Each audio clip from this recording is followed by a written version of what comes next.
I think the way that I first became aware of the craft and therefore interested was as a child, uh, going with my mother up high into the Appalachian Highlands, where there was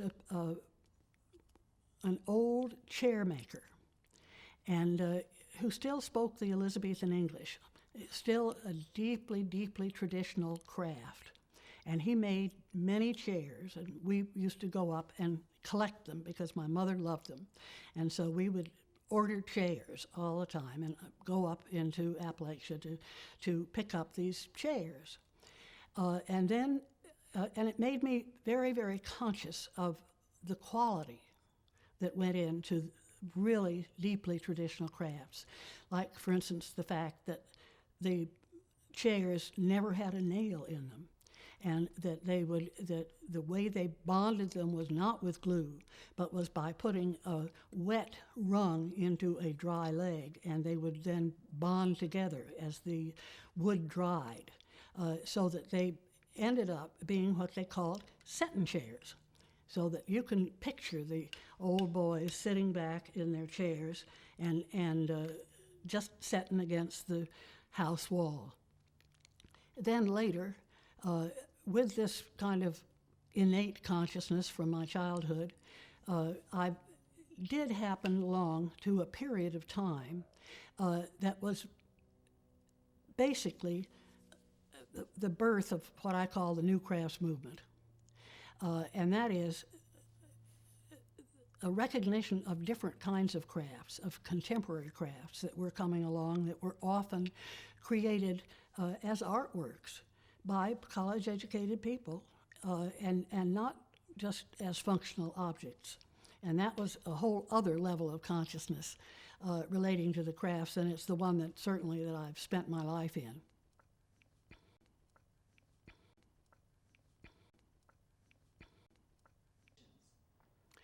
The California Design Exhibition was an enormous exhibition, again, that was made interesting primarily, I think, because of the time that it occurred, which was just at the beginning of the flowering of this new movement.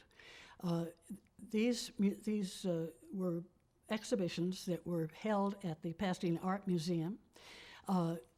It was quite interesting the way they got started because of the fact that the Pasadena Art Museum and the Long Beach Museum both were complaining about the fact that Los Angeles County was totally supporting one museum, and yet there were these other museums, and they felt that that the county should be giving support to more than one place for art. And so therefore, they finally worked and worked on getting the money, and they said, well, all of our arts money are spoken for. So they can't be, the monies for this cannot come from that.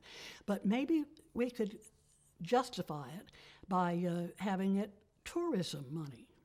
And so they granted the Pasadena Art Museum and the Long Beach Museum each $10,000 a year to put on exhibitions that related to design, and we spread it a little bit to include the crafts, and that is the way those exhibitions were started to be funded.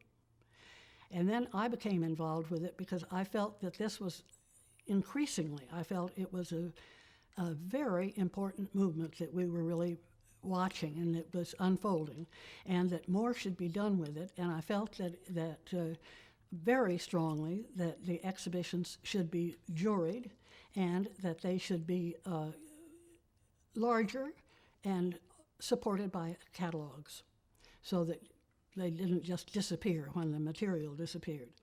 And so at that time, we talked to the museum and told them about our idea and got permission to put on this major show, which we really did on hope and a shoestring.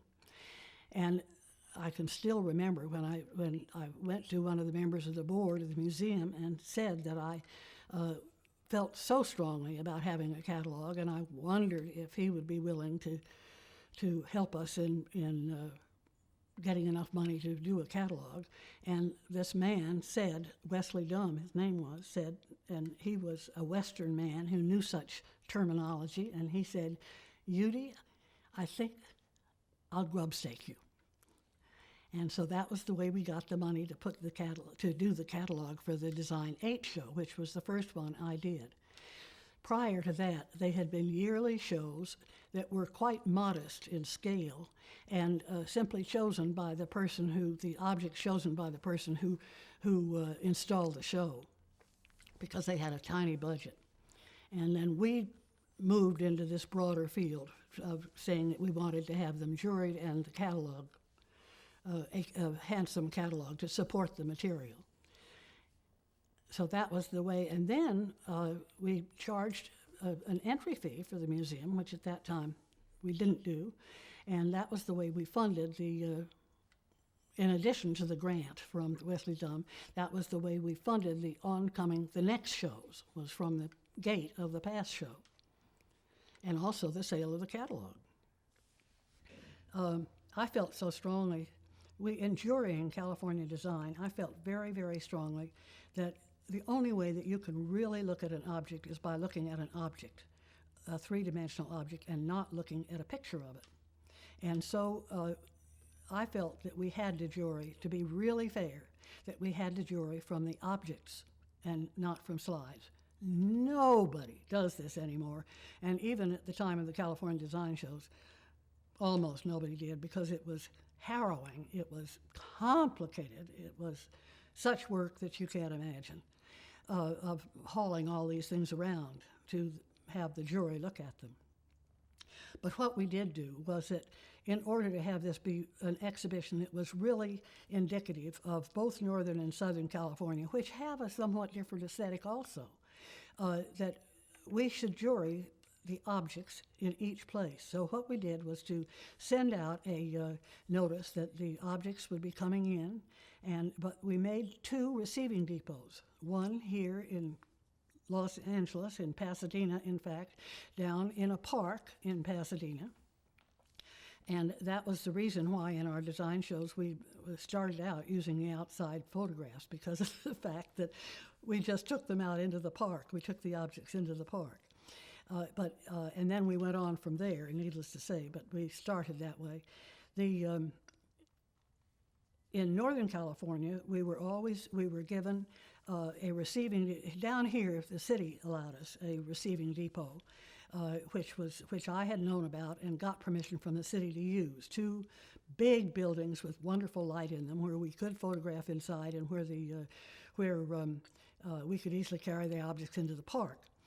In San Francisco, I had friends who were in the furniture business there and who allowed me the use of Henry Adams, who was the person who ran the furniture mart up there, and who allowed us the use of some vacant buildings that they had there. So we received there. And craftspeople would come from all of Northern California carrying these objects, bringing them in trucks, bringing them in any kind of a vehicle that they could get to carry these objects, because many of them were very large, to be juried. And so the same thing happened down here. All the people from San Diego and the southern part of the state would bring their things up here, and we received them here. So then we had a jury of 3 people for the crafts.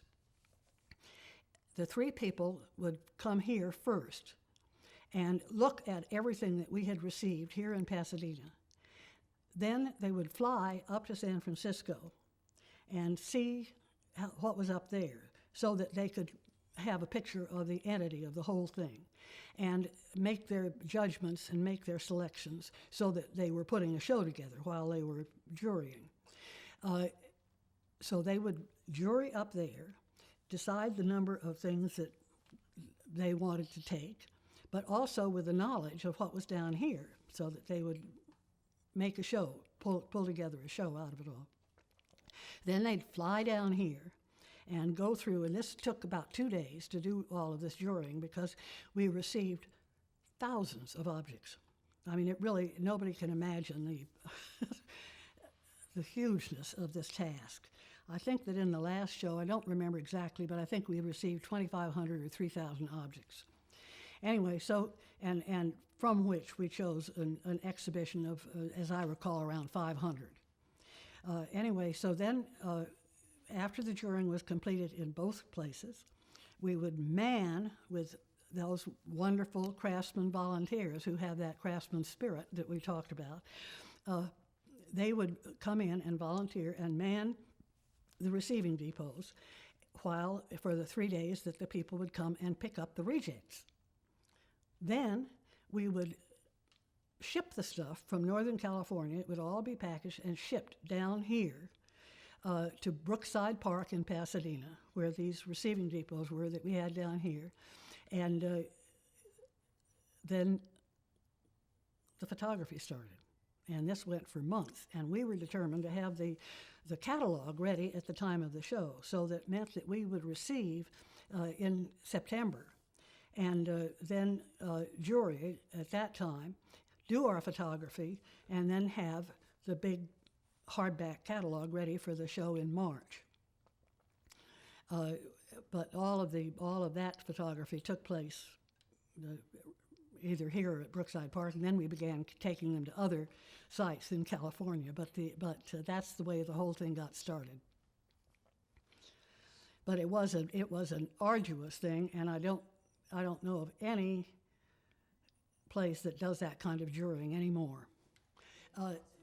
It is very unusual, actually, to mix the design and crafts, and it was particularly pertinent at the time that we did it. I'm not positive that the two fields would be able to establish such dialogue as they did, but at the time that we did it, I felt that the processes, and process is such an important part in craft, and I felt that the process, as I talked to industrial designers, that so much of it was very much the same as that of the process of crafts.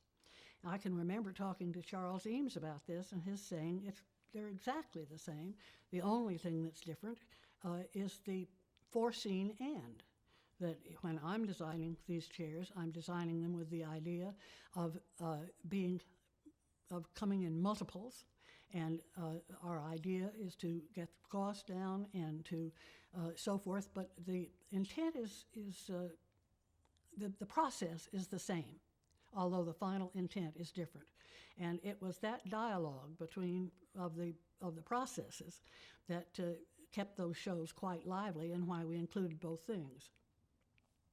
The thing that really put California out front in the crafts, and I feel that California has had a leading role in the new crafts movement, what I call the new crafts movement.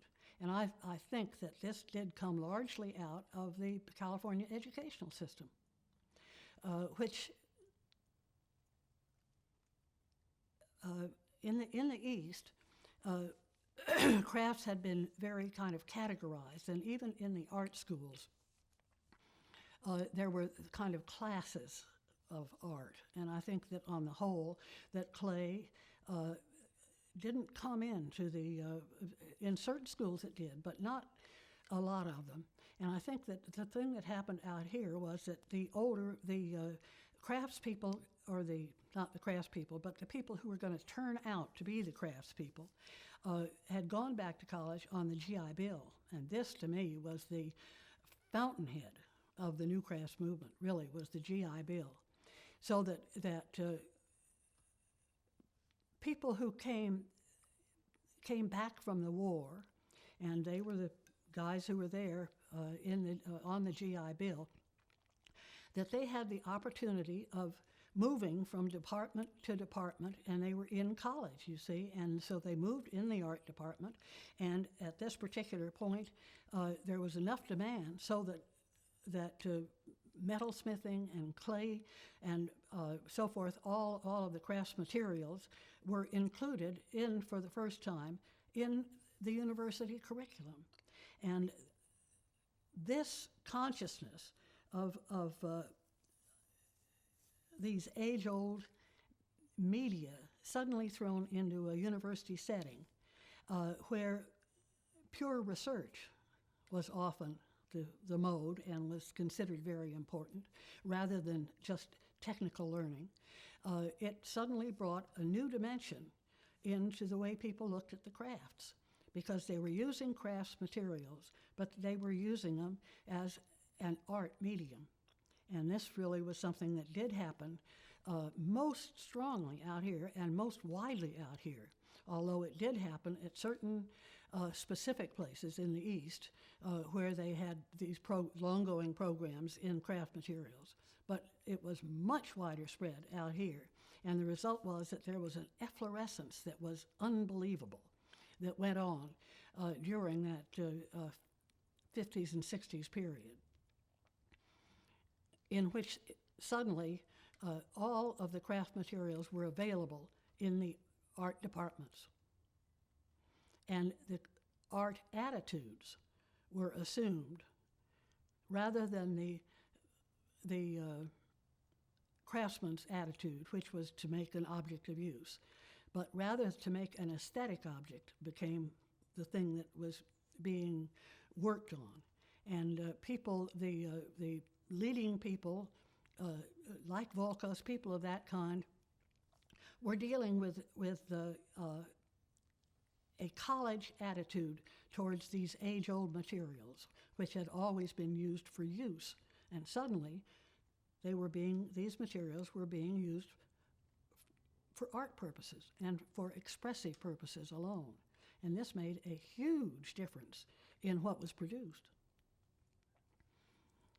And it was ubiquitous in California. I will say that it happened not only in the universities, but it also happened in the junior colleges very, very widely.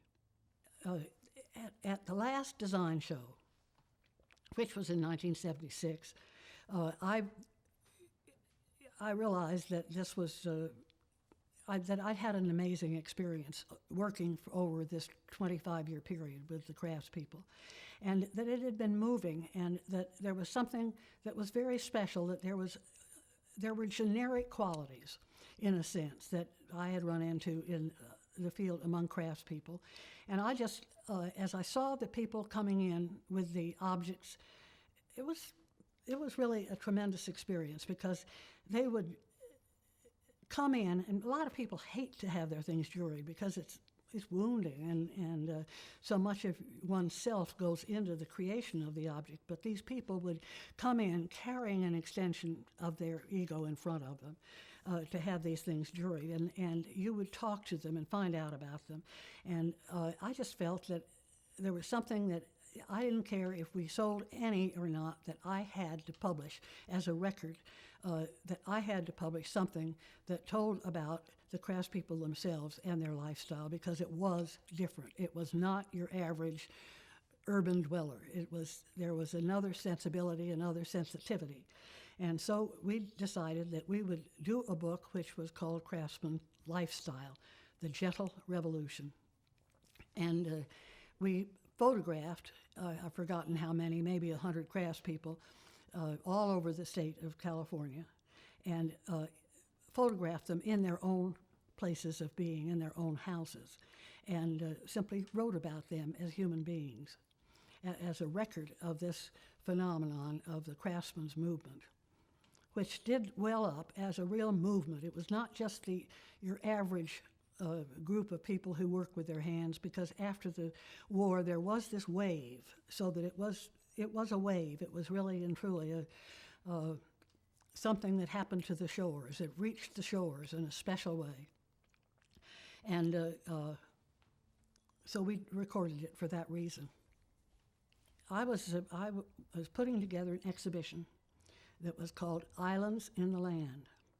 And this exhibition was about 3 parts of the country where tradition, counter to the mainstream, had been maintained. And one of those areas was in Appalachia, where you had the Anglo and the black traditions, and also traditional European traditions coming into all of the crafts that were there. And then in the valley of the Rio Grande, where you had three intersecting cultures, the Anglos and the Chicanos and the Indians, each having maintained its own specific look, function, message, bearer of culture, quality of bearer of culture.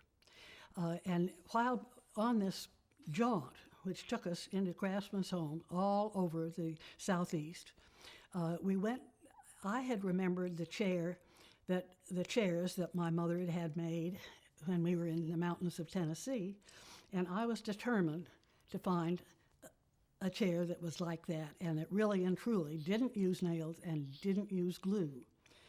But that kind of a chair is almost a dying object, because now there are lots of little chair shops and everything, but they all use glue, and they're not setting chairs in the old way. So finally, I kept asking people about where I could find those old chairs that were really out of the forest and that had all of the qualities of lasting forever that those chairs did. That they were the seats, or as they call them, the bottoms, were made out of winter bark, which absolutely is indestructible, gotten at just a moment in the spring, before the sap is really flowing, and with a chair that you could lean back in and roll around, and it would never be destroyed. And so while looking for these chairs, I kept not being able to find them, and I was frustrated. It really made me mad, and we went all over. And finally, a woman down in North Carolina said, there's an old chairman who used to come in, and let me just see if I can find him. I'll try to trace him for you. So she went to work, and she called all the different people around there, and they said yes, that Wiley Blevins was still making chairs. And I thought, oh, how wonderful. But it turns out that he was about 100 miles away, and the directions were given to us by somebody who knew just exactly where he lived, but didn't know exactly how to tell me. So she'd say, now what you do is that you come to the old candle shop, and you turn left there. And then so this was what we were going on. And we were 100 miles out of the way, and we just thought, well, we better find him. And suddenly, as we came to a certain point, we looked up, and we'd made the right turns, and we saw a front porch, and out on the front of the front porch were all of the rungs of the chair lying out there drying.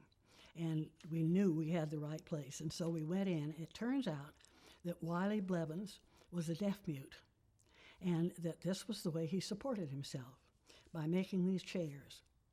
And he still used a foot-driven lathe. He had no electricity in his house, so he would turn his rungs with a foot-driven lathe. And of course, here we were communicating with him, trying to tell him that we wondered if we could see his work, if we could take some pictures of him, and if we might get one of his chairs, purchase one of his chairs to show in a museum in California. And he was very pleased. He was indeed pleased. But this negotiation, because of his being both deaf and mute, took a while. And I had my young son with me, and he was probably maybe 9 or 10 at that point. And for Christmas, he had been given a Swiss Army knife, and he loved his Swiss Army knife.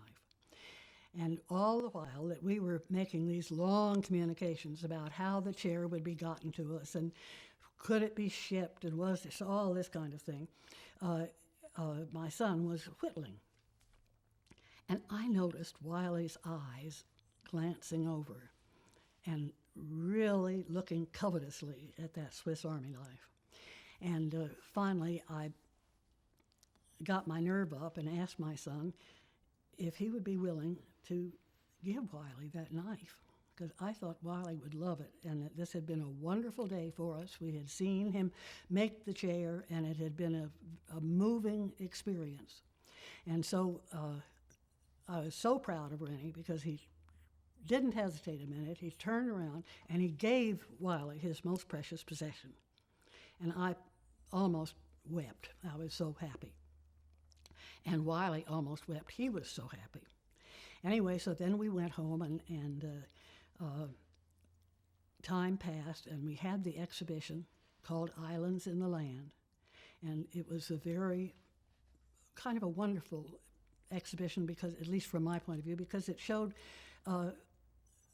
the past and how transition had prevailed, or I mean how tradition had prevailed.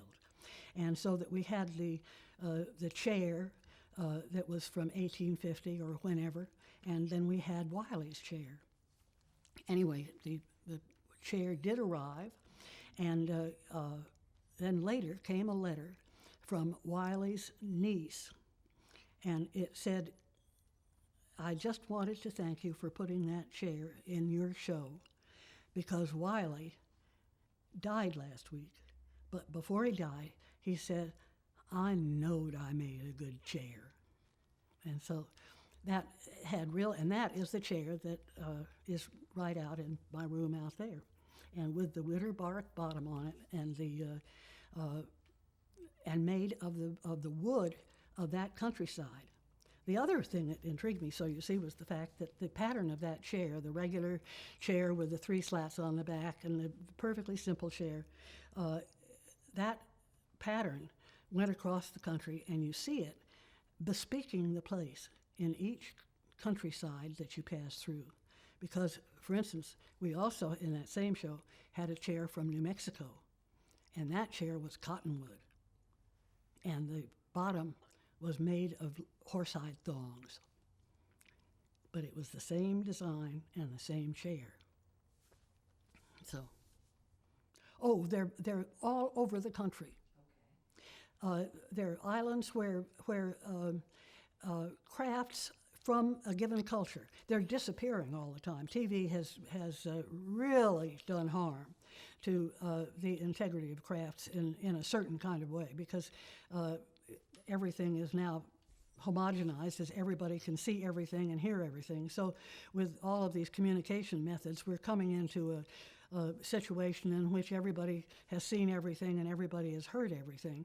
But actually, in this country, the thing that did happen was that as people came into the country, they moved into different parts of the country, like this people in Sea Island, people of the Gullahs, as they are called, who maintained their deep African tradition because of the fact they were somewhat isolated.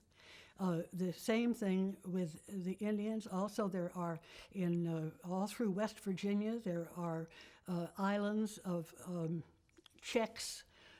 There are lace makers in certain places that are not in other places, and it's the maintenance of these traditions, which is the thing I was talking about, was the islands in the land.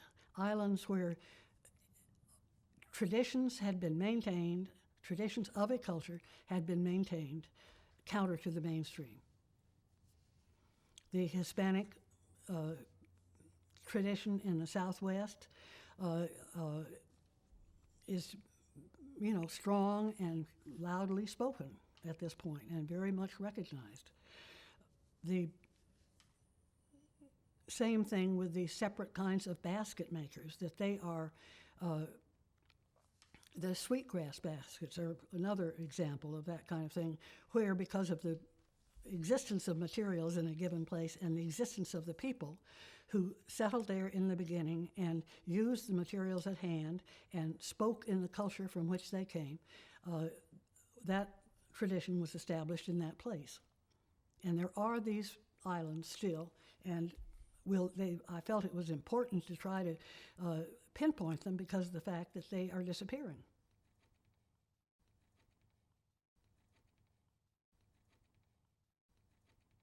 Well, I don't think there's any question, but that there is an ongoing art craft controversy. And my point of view about this whole thing is the fact that that all of the creative act is one, and that the classification of it, my feeling is that art actually is an accolade, and doesn't have anything to do with intent, really. It's an accolade. This person is an artist, and to me, that person can be a craftsperson, or it might be a potter, whatever. But some of those people who practice in these different categories are artists. And then many people who paint and make paintings are not really artists at all. So my feeling is that the word artist is an accolade that is given by others. And the word craftsman is a noble word from my point of view, because it bears back into tradition and into the formation of all of the objects of use with which we surrounded ourselves.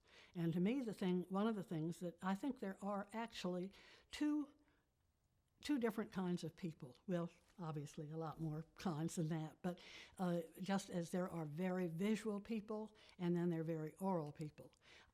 There are people who have a kind of a crafts aesthetic and a crafts personality, and they are sharing. There's no question about it. One of the things that intrigued me in putting up the California design shows was the fact that all the craftsmen came up out of the woodwork and came and volunteered at the museum and wanted to help, doing whatever they could, not just for their own piece, but for everybody else's piece. And I can remember installing those shows at the museum and having literally 50 different volunteers who were helping us install it. And there was that real sense of brotherhood that you're talking about. The other thing I will say about the crafts personality is the fact that inevitably they're wonderful cooks. And eating is certainly a part of the whole process.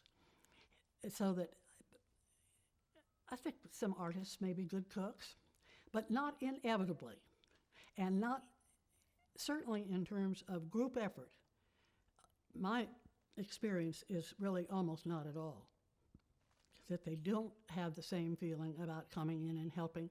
You don't have that kind of sense of community that the people who are working in the craft field do. That was great. But I don't think that the final thing that you come up with is craft or art. No. Craft or art. No. Craft or art. No. Craft or art. No. Craft or art. Collectors are vital to the crafts person. And also they are to some extent indicative of the new crafts movement, because of the fact that I think that when the objects were really functional objects of use, people would buy the chair or they would buy the cups, but not as a collector. And of course that made a tremendous difference in the price curve. The thing that then happened was, and this is all as a result of this kind of college element in the developing of the crafts, as people began to move towards ideas and so forth, people got onto the idea of collecting these things. It was interesting because they certainly began first, I would say, with pots, but the glass phenomenon blew up the collecting thing enormously, and I think that Dale Chihuly is really one of the people who has been extremely smart in really getting the idea of the collector. So, and this is all part of this whole thing that these people are now consider themselves artists. They do not consider themselves craftspeople and are selling their work as artwork and pricing it accordingly, so that Chihuly can now make $1 million a year because of his collectors. So obviously the collectors are vitally important in the scene. It also has brought a general increase in the price of crafts across the board. Invariably, if there's one lodestar, why there are others that are following, and it has lifted the price of crafts across the board. The recognition of these major people who, like Volkas, like Julie, who've known how to market their crafts and who have gotten large groups of avid collectors. Also, it has made possible the museum shows, and we know the relationship of museums and collectors, and the fact that this increases the basis of collecting because of the apparent value by museum showings. The museums have an important role in all of this. One is awareness, the fact of that if people see really good and interesting things, that there always is the one person who's going to be captivated and who is going to then understand something they didn't know about before or want to see more of something that they haven't seen. There is the other side of museums, which is, from my point of view, a questionable one, and that is the power of the museum in establishing value and in establishing how people look at something as to its value. But I think that clearly it is a means of getting work before the people, and I'm all for that because I think it broadens the base. I don't think that museums see the tooting the horn of the handmade as their role. I think that the museum sees its role as establishing a qualitative judgmental level. And I think that this is the thing repeatedly, and it could be in any field, whether it's in painting, sculpture, crafts, whatever. I think that they picture themselves as being a qualitative judgment. And I think that that is the way they function probably the most, although unfortunately they also do have a major role in the marketplace. And that's one of, which is taken advantage of by collectors, and which the museums themselves take some advantage of. And that would be the area where I feel a little critical. But I think that as a qualitative benchmark, that's a good function. Because while I do feel this broad sense of everybody being creative, I think that qualitative judgment is something that is absolutely necessary to understanding art, ultimately. And not just creativity, but qualitative judgment. So I think that this is the important role of the museum.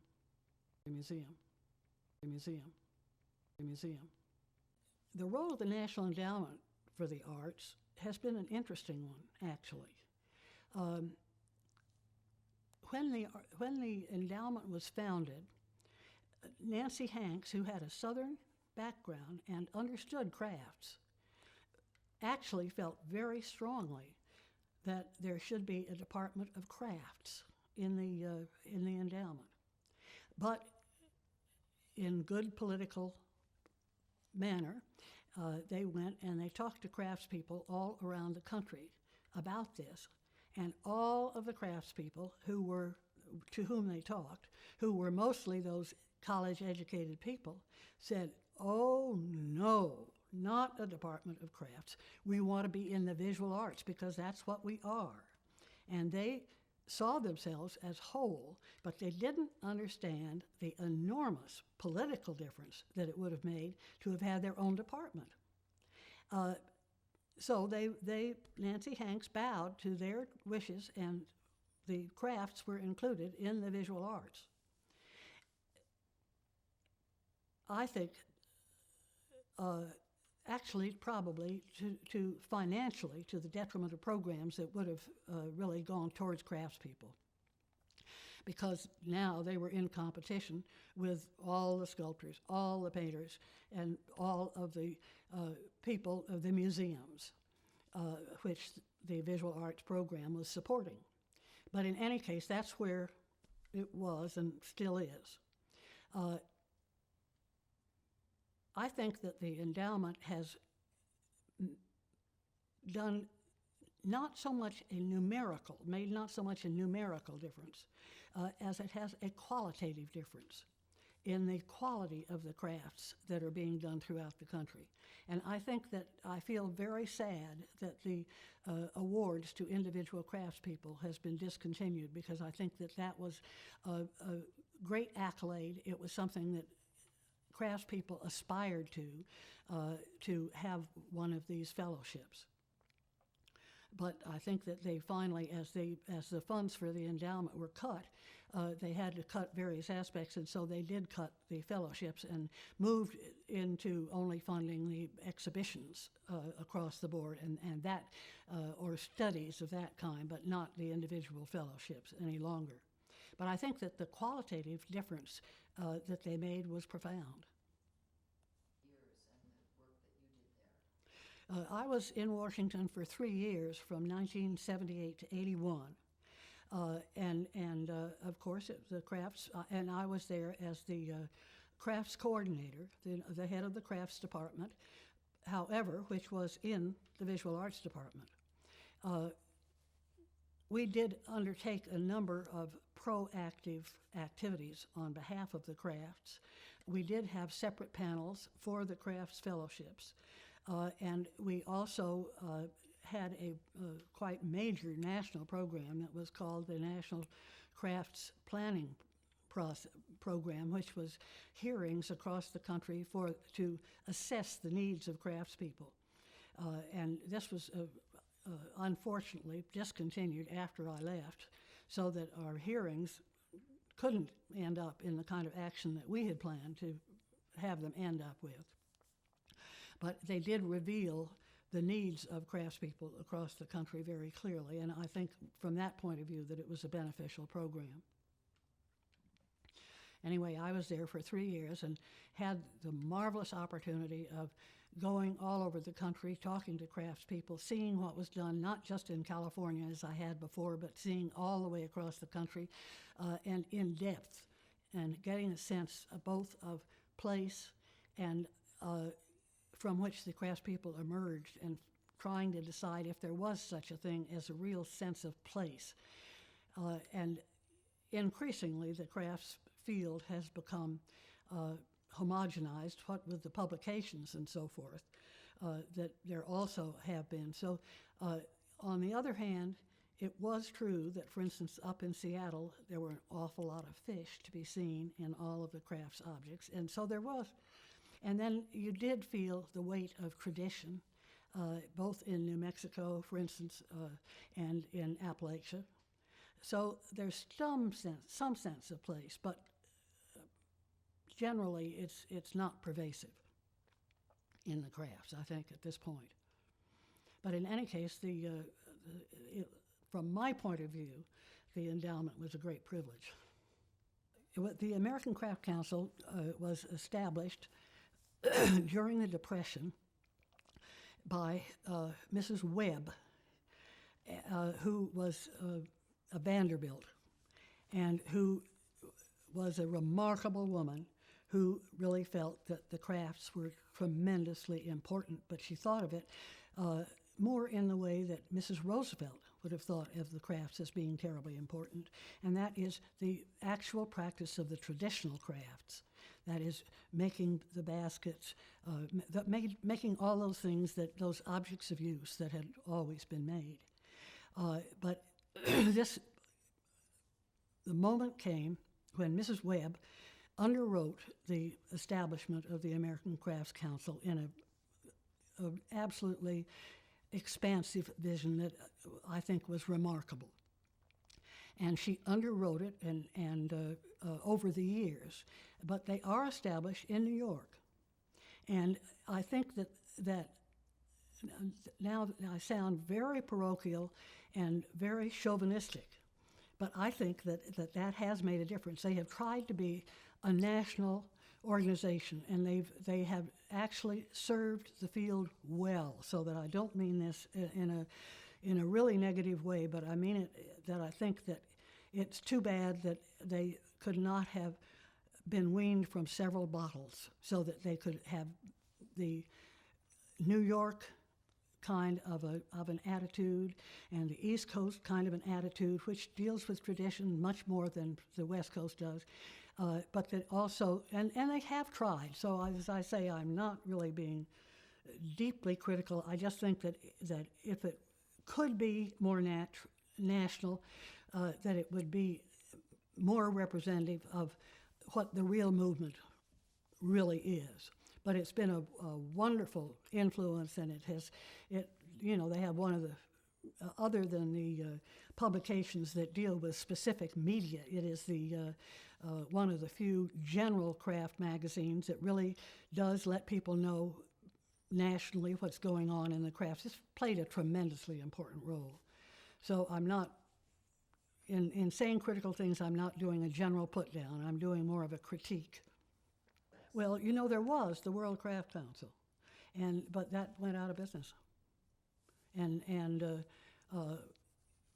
I will say that the United States really is the place where this aspect of crafts is practiced and known, and it is the influence point without any question internationally, because in the first place the tradition in Europe is so much stronger, and the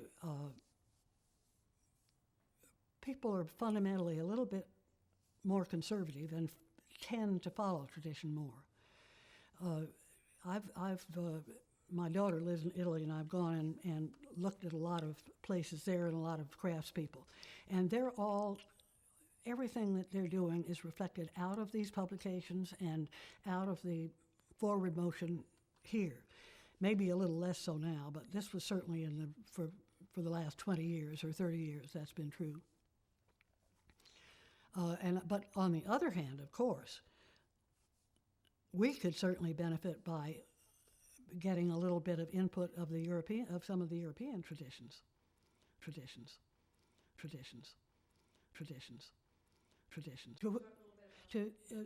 I think that years ago, and to some extent still, that crafts still are tied to place and materials, and particularly the ethnic crafts, like, for instance, the Indian baskets specifically use the materials that are available in the different parts of the country where they're made, and they're very different kinds of baskets that are made based on the material from the baskets made by the Indians in South Carolina. The blacks in South Carolina, whose name is escaping me at this moment, or for instance, the Mohawk baskets where they're made with the hardwoods, which you wouldn't find in New Mexico, so that you know that the baskets there won't be that. So those are still quite tied to place. Also, the clays, the kind of clay bodies that are used, are definitely tell you where the pot was made. You know that if you see a micaceous pot, that it has to have been in Pecaries, in that area around Pecaries. Or if you see a white base clay, you know where that was from. And of course, the patterns also tie it to place and culture. So that you have in those areas. It's in the so-called new crafts that you don't see that much relationship to place, where it's much more homogenized, and it is against a general, really a national kind of an idea of what is good. And I think that if you ship those crafts from one place in the country to another, it would be very hard to place them as the source. Well, in terms of the way people think about things, whether they're art or craft, to me, the prime example of that is George Orr, the potter from Biloxi, Mississippi, who made the most amazing pots you've ever seen in your life. And they called him the Mad Potter from Biloxi. And now his work is so regarded and so valued that they are Frank Gehry is designing the new museum in Biloxi for the George Orr collection. And it's going to be an absolutely extraordinary thing. And here was this man who basically had a hard time selling what he knew was art at that time, at the turn of the century. So I think things like I still feel that the consciousness that comes onto people of the value of things, I still, as the protagonist of the craftspeople, I still have to be glad for, because I think that it's something that comes in an ascending pyramid, really, and that the broader the interest, the better. In the commercialization, even if it's the commercialization and people are looking at these things as, oh boy, this has got value because it's a handmade thing, that's just fine. And the quality of it is something that will grow, people will become conscious of themselves, so that the general level will rise, but in the meantime, the whole creative process is supported. And that, to me, is the main thing that we want to have happen. We want to have people whoever they are and however creative they are, or however actually talented or tasteful in the long run, is having that broad base of people who value handwork that is going to make the difference in people being able to support themselves. In any case, when I was at the Pasadena Museum, speaking of the therapeutic value of the crafts, at the museum, there was undertaken one of the very first studies of the therapeutic value of the crafts. And this is by a psychiatrist called Diamond, as I recall. And it was very interesting because it was obviously this is a field that has always been known about, and people have used them, but this was really an experiment to find if children, this was for children, and to find if children's health, in a sense, their mental health could be tweaked and manipulated at all by this craft experience. And it definitely, the study indicated that indeed it could be. So I have been conscious of this aspect. But to me, the thing that is the most important about the whole thing, now clearly you're going to choose one aspect of a field to lay your attention to and to have as kind of the specialty of your observations. And in my particular thing, having been at a museum, it was a qualitative concern. But nevertheless, I think that the thing that I feel so strongly, and I think that every question you've asked me that I've answered, indicating that the important thing was the breadth of the movement and having people do it, having people involved in the creative process in one way or the other. And if it can be regarded as therapeutic, or it can be regarded as the manifestation of the highest art. But it's the involvement of doing it that I think is the really important thing. It so happens I've focused on the qualitative, the art qualitative aspect of the thing. But I just feel I couldn't agree more that the act of doing, rather than simply the act of perceiving, is just a tremendously important facet of the human being. And I think that the thing that if I were going to worry about anything with all of us now, it's the fact that we are so placid and that we tend to be primarily involved in perceiving and looking and criticizing and verbalizing and all of those things, rather than just getting in there and doing it. And I think that this makes the therapeutic aspect clearly interesting, and it obviously is very valid. It just isn't the area that I've happened to focus on.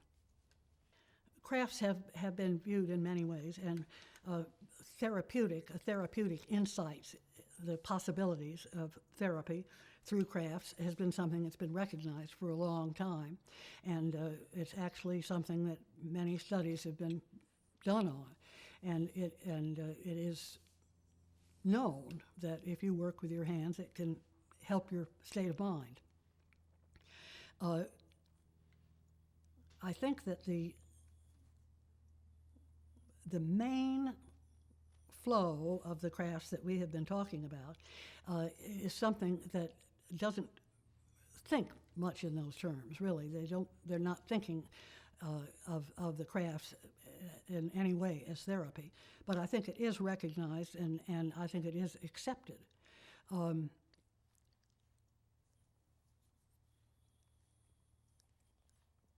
The aspect of the crafts that the new approach towards crafts has made, I don't know that I can say disallows it, but they disavow the importance of it, and of the therapeutic aspect of it. And I think that their entire emphasis, because of their university base, is conceptual and, as they put it, qualitative. And that's the only thing that they really are caring about. They're not thinking of it. They feel that it's the whole therapeutic thing is a separate kind of a thing. I look at the thing in a way as one whole important movement, really. One of the things that I love about the craft field is that because of its great interest in materials and process, that it bridges into many other areas of our life. It bridges into industry. And I think that one of the very interesting experiments that occurred during the time that I was at the endowment was the thing of artists or craftspeople who were relating to industry in one way or the other. I think of recently PBS has been having a series on Blenko. We were very interested and intrigued with that very thing that was going on at that time, that there were a number of other manufacturers that, that also were doing, that had an artist in residence. And it was a person who could either blow the glass himself, in the case of Blenko. There were enamelists who were working in enamel factories, and because of the fact that there is an emphasis in the crafts on materials and on processes, it relates into industry. It also, I think, relates very much into design. But while I'm talking about the business of crafts and industry, I do want to mention the marvelous program at the Kohler Plumbing Company of artists in residence, because this, I think, is one of the thrilling programs that has gone on over the years, in which Ruth Kohler, who is the head of the museum, and does have certain rights in Kohler, Wisconsin. There's no question about that. But anyway, she did establish this program with the company, and to think of the opportunity of a craftsperson who is possibly working in bronze or an artist, of being able to go and work alongside these industrial processes of a foundry. You can imagine what a thrilling experience that is. And in the Kohler program, and for instance, if you think of the most perfect piece of enameling that you could imagine as an enamelist, think of a bathtub. Or think of a complicated piece of ceramics with back curves and reverse curves and so forth. The toilet is a perfect example of clay used in this extremely sophisticated way. And that program is an ongoing program with several artists working in that factory at all times. It's a wonderful program. Well, actually, I think all of art is energy transfer to some extent.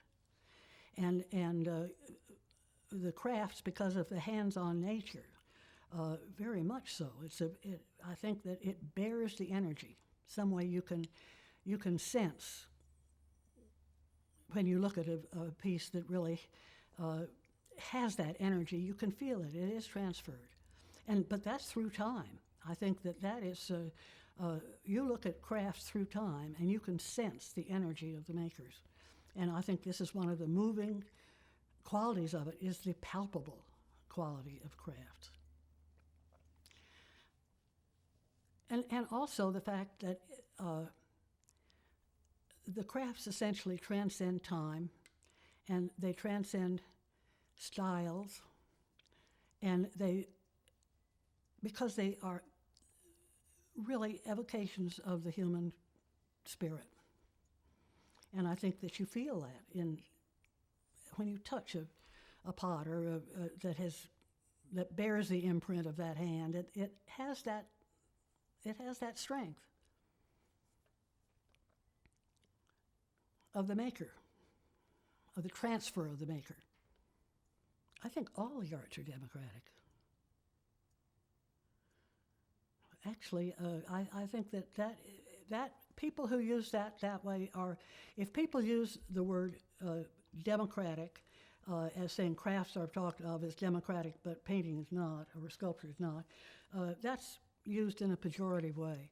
And I don't think the crafts are democratic. I think that that all of the art media are accessible and available, and therefore democratic. And I think that what may be democratic is that because of the palpable quality of the crafts, the fact that in so many cases you can actually pick up a pot and feel it and look at it, it does a transfer for you that is perhaps not true of something which is a purely mental exercise, the understanding of meaning in a certain kind of painting or something of this kind. But so, of course, to me, democratic is a wonderful word, and crafts are a wonderful word. Crafts is a wonderful word. So I just have to take exception to the using it as a pejorative thing, because I think that the more consciousness of beauty and of creativity on the part of more people is democratic and is good. I'll just say I understand that some people think that the word craft is a pejorative word and has negative implications. And from my point of view, I disagree with that point of view entirely, because of the fact that I think that it binds this activity to the human race. And I think that it allows for possibility from welling up from below. It allows humanity to come in rather than elitism. And from my point of view, the word crafts is a wonderful, wonderful word, and we should be proud of it and not feel that it's negative. I think that it's only the people who are worried about the value of their work in terms of money who really are worried about being, and I might say that I don't blame them. Money is very important. But I do know that, for instance, that I talked with Pete Volkus, many times about entering the design shows, and he said that the California design shows, and he said that he loved what we were doing, that he absolutely would enter it, but that he felt so strongly that for him to be regarded as an artist, that he could not be showing in an exhibition that is known as a crafts exhibition. And so that he would never enter into the show, which I think was a great pity, because I think that he was a leader of this movement and actually always felt of himself as a craftsman. But for purposes of establishing his work as art, he felt he couldn't be identified with it, which I think is too bad. And also, I think that the fact that you, the craftsperson, feels that your work is art doesn't necessarily make it that. Well, except I think that an object still has certain qualitative values, but I think that paintings, objects, all are avenues of energy transfer. And you when you talk about good and bad, it's all a relative judgment, and I think that it's hard to really That's why I say that what I like is the fact of people doing these things, and I put great importance on the doing and on the happening of the fact that they are being done, whoever the person is, but that energy transfer of himself or herself and their ego into that work is almost palpable. And of course, in pieces that are the most potent, it's the most palpable. But I think that the judgments, when we make straight art judgments, we have to realize that they're very much of a period, very much of a time. There are styles of art criticism. There are times when certain attitudes are acceptable and when everybody expects a certain attitude, and when whole groups of people move in the funk movement was a perfect example of that. When up in around Davis, when funk was beginning around Northern California, and these really funky things were going along, this was a whole movement of a whole group of people up there. But it didn't, it was stylistic, and it was relatively short of duration. But it was just the way a group of people felt about things at a given time. And it was terrific, because I must say that I can remember jurying up in Sacramento years ago the first piece that I had ever seen of Gilhooly's. And I can remember just standing in front of this piece and roaring with laughter. And clearly this man had moved into a kind of a statement, a social statement that had its own voice and had its own thing to say. And it was different than anything that had been done up to that time. So that it had an impact. But nevertheless, I think that in terms of power, that beautiful, simple lines have impact too.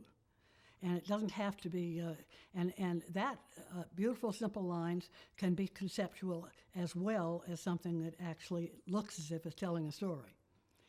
And I think that think of some of our potters who really made very simple, or make very simple vessels, but done with such perfection and with such integrity and with such a feeling of quality that it definitely translates, it speaks. And as you feel that piece, as you touch it, it tells you who it is. I think there's no question but that you feel that looking at that piece.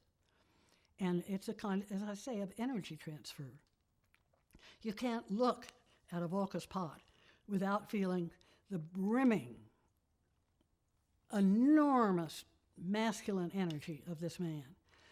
And the same thing with the perfect thin-shelled Natzler pot, where you are reading so many things into it of quality and of knowledge of the material and of pleasure in the execution, and they all speak. All of those qualities speak in these powerful pieces. Now, less powerful pieces sometimes don't speak quite as loudly, or sometimes they groan, but basically I think there is that quality of energy transfer that is one of the things that makes this kind of craftswork particularly appealing. I don't think that the crafts movement is a swell any longer in the way that it was in the 50s and 60s. I think that it is, however, the existence of that swell definitely, and the presence of crafts programs in universities and colleges, and much more ubiquitous presence than had previously been, that has increased the number of people with the craft aesthetic, and so the numbers are greater. But I think that the number remains constant, although it's decreasing unfortunately in certain areas. Many of the colleges and universities have dropped a lot of their crafts programs. The glass programs are being cut down. Ceramics are, in many cases, being cut down out of the universities, which I think is a great pity, because I think that it's an inherent part of the human being to be able to work with their hands and to work with their hands in those settings of higher education, for rather more thoughtful settings perhaps, and not just out of financial need, but out of the desire to work with and to create. In any case, I do bemoan the passage of a lot of these programs out of the higher educational systems, and it has happened all over the country. I think it'll come back to a certain extent, but we did experience a marvelous time when this motion was really in the shape of a wave. Oh, I think that the future is like the future of mankind. I think that there is a future, and I don't think that the machine is ever going to take over completely in the way that the turn of the century people feared that it would. And I think that the value of the work of the hand is going to absolutely be a constant and develop a constant and find its place and be valued much more than it perhaps originally was. The makers are going to be valued more, because one of the problems was that the work of the hand was valued, say, at the turn of the century, but the makers, their work was not adequately paid for on the whole. And so the thing that we have seen in the, for instance, in the American Indian craft movement and in all of the various crafts movement, is that the price of these crafts, as we appreciate that hand value, those prices have gone up. And people now, I can't say there are a few who can live high off of their earnings from crafts, but there are a lot of people who indeed do support themselves as craftspeople at this point, because that value has been recognized and is ongoing. So I think that the work of the hand is going to continue to be valued, and the work of individuals. And it'll probably always go in waves.